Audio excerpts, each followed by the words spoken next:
আমি একটু বলি যেহেতু উনি নিজে মূল মানে ওই গানটা রেকর্ড করেছে তাকে দিয়ে, আর তাহলে উনি আপনাকে কিভাবে এই জায়গাতে ক্রেডিট দিতে পারে, কেন আপনি তাকে এই জায়গাটা করলেন এটা বলেন। এখানে দিতে পারি আপনাদের, আমি সহজ কথা দিই ভাই। মিঠুন বাবুর বাড়ির কাছে আমাদের প্রশ্ন কথা বলতেছি। মিঠুন বাবুর কাছে প্রশ্ন 2023 আজকে 2 বছর আগে যে সিঙ্গার মহাসমাবেশে লক্ষ লক্ষ জনতার সামনে গানটা প্রকাশ করছে এবং গানটা উনি যদি বলে গানটা ভালো হয়নি তাহলে এটা সম্পূর্ণ ভুল।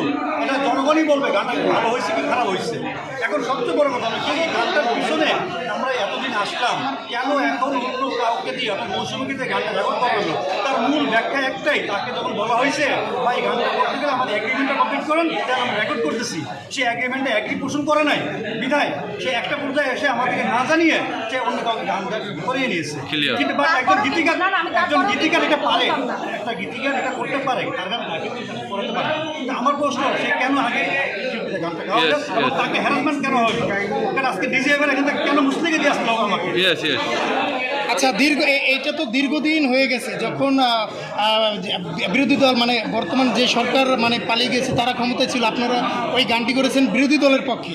তারপরে তো বিভিন্ন স্টেজে কিন্তু এই মৌসুমী চৌধুরী গানটা গেয়েছে, তখন কেন প্রতিবাদে আপনারা আসেননি? এখন আমি সেই প্রশ্নটাই বলি আপনাদের, বলি আমরা যে ডিজিআইএফের এবং ডিবি অফিসে যে মুসলিমকে দিয়ে আসছি যে একজন আমি শিল্পী এই মুহূর্তে আমি কোনো রাজনৈতিক গান কোন স্টেজে পরিবেশন করবো না। আপনারা জানেন আমাদের মহানায়ক। তাহলে আপনি মুসলিমকে দিয়েছেন, তার মানে কি যে আপনি ওই গানের বিষয় থেকে সরে এসেছেন? বিষয়টা এটাই ওইটা সরে সে বলছে যে ভেঙে দে আর এই দু জায়গায় গান করতে পারবো না, তাহলে তারা আমাকে হ্যারাসমেন্টে যে আইনগতভাবে যারা করবে তারা করবে। আমারও তো ভয় আছে, আমারও তো জীবন আছে। কেন আন্দোলনের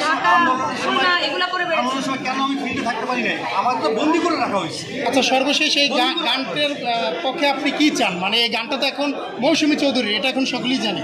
এখন এই গানটির পক্ষে আপনি কি চান? মানে এই গানকে আপনি ফেরত চান না আপনাকে ইথনবাবু কোনো ক্রেডিট দিবে, মানে কি চান? এটা গানের মূল গানের স্বীকৃতি কে গানটা গাইছে আমি যে প্রথমে গিয়েছি অন্তত এইটুকু কথা যদি তারা আমাকে মানে আমার নামটা যদি তারা বলে আমি এতটুকুই চাই, আমার আর অন্য কোনো চাওয়ার নেই। মানে মূল শিল্পী হিসেবে আপনি কষ্ট পাই এই জায়গাটায়, যেখানে আমি গাইলাম, আমি স্টেজে এত লক্ষ লক্ষ জনতার সামনে রাজশাহী গণসমাবেশে গাইলাম এত শক্তি নিয়ে, এত সাহস নিয়ে, আগের দিনের এত হুমকি দামকি নিয়ে, আমার কি কোনোই কিছু নাই এখানে? আমি কি এত জিরো এই গানটায়? রায়টিকে রুকসার রহমানের নাই, রুকসার রহমান দেদে জেল ভেঙে দিয়ে আসছে, যুদ্ধ ঘোষণা করে আসছে সেই 6 বছর আগে। রুকসার রহমানের কি প্রায়োরিটি নাই?